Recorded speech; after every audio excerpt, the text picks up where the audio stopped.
Hey guys, what's up? It's Coleggio. Today I want to talk about Independence Day and a key aspect of this holiday that I believe is very underappreciated.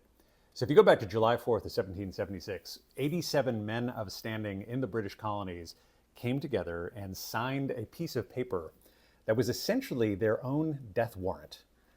They were declaring independence from the British crown.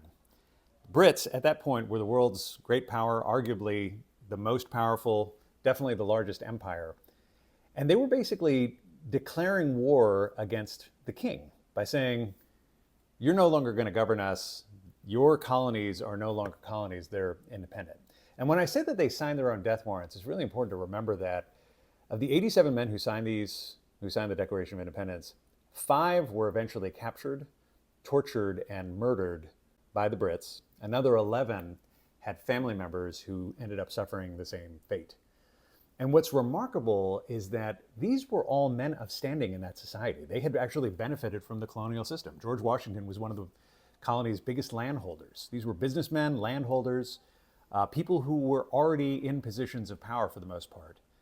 So why did they do it? Why did they take this risk? Why did they jump into this insane level of risk with the British Crown?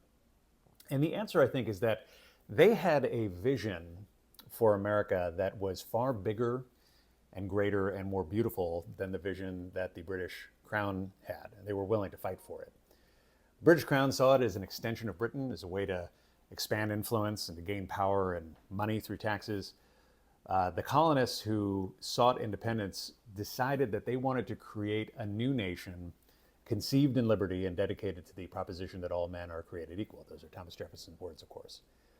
And while the country that they founded wasn't perfect, I'm not saying that it was. Slavery existed for another 80 years, and legalized discrimination existed for another 100 after that. They didn't create a perfect society, but relative to what existed in the world at that time, it was a huge step forward. Whereas the rest of the world was ruled by tyrants and dictators who had seized power arbitrarily, in the United States, you had people coming together to choose their leaders. And this is so embodied in George Washington, who served 2 terms, forming the new nation and then stepping down voluntarily, which is something that no one had ever done before.